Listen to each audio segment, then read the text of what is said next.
சுள்ளா சூடான சுளுக்கு எடுத்துருவியா? ஆமா. இது யாரோட டயலாக் ஞாபகம் இருக்கா? தனுஷ் தான், வேற யாரு சொல்லலாம்? வர வர நம்ம தனுஷ்க்கு வந்து ஃபேன் வட்டாரங்கள்லாம் அதிகரிச்சுக்கிட்டே இருக்கு தெரியுமா? ஆமாயா, அவருக்கு அப்படியே நிறைய ஃபேன்ஸ் வந்துட்டே இருக்காங்க. தனுஷா அவர் சூப்பர்ப்பா.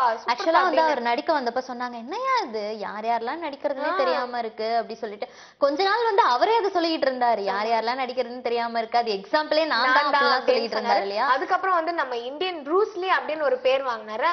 அதுல இருந்து அந்த பேர் வச்ச ராசியம் என்னன்னு தெரியல, அவருக்கு வந்து அப்படியே பயங்கரமான படங்கள் வந்து ஏதோ நம்ம பக்கத்து வீட்டு பையன் மாதிரி எல்லாரும் ட்ரீட் பண்ண ஆரம்பிச்சிட்டாங்க. அவர் இருக்க இருக்க ரொம்ப ஹேண்ட்ஸமா வேற ஆயிட்டு போறாருல. சோ அவர் வந்து ஹீரோவா நடிச்சதை தொடர்ந்து பாடலாசிரியரா இருந்தாரு, டைரக்டரா போறாரு அப்படின்னா கூட சொல்லிட்டு இருந்தாங்க. இப்ப வந்து ப்ரொடியூசரும் பண்றாரு இல்லையா? நிறைய படங்கள் ப்ரொடியூஸ் பண்ணிருக்காரு. சோ இப்ப ரிலீஸ் ஆன காக்கி சட்டை கூட அவர் தான் ப்ரொடியூஸ் பண்ணாரு இல்லையா? அது தொடர்ந்து இன்னும் 2-3 படங்கள் வந்துட்டு போயிட்டு இருக்கு. நானும் ரவுடி தான் அந்த மாதிரி படங்கள் எல்லாம் போயிட்டு இருக்கு. இதை தொடர்ந்து இவருக்கு வந்து ஒரு ஆசையா, யாருக்கு? நம்ம தனுஷ்க்கு. என்ன அப்படின்னா, நம்ம கமல் சார் இருக்காரு இல்லையா, அவரை வச்சு ஒரு படம் ப்ரொடியூஸ் பண்ணணும் அப்படின்னு சொல்லிட்டு ஆசையா. இந்த ஆசையை போயிட்டு கமல் சார் கிட்ட சொல்லியிருக்காரு. கமல் சாரா, அடடே தம்பி நல்லா இருக்கே, ஆசையா, பரவாயில்லையே நீ ப்ரொடியூஸ் பண்ணுப்பா அப்படின்னு சொல்லிட்டாராம். உடனே இதுக்கு யாரு டைரக்டரா வந்துட்டு இந்த படத்துக்கு எடுக்கிறது? சோ கதையெல்லாம் இருக்கு. கமல் படத்தை ப்ரொடியூஸ் பண்ணோம்னா கோடிக்கணக்குல செலவாகுமேம்மா.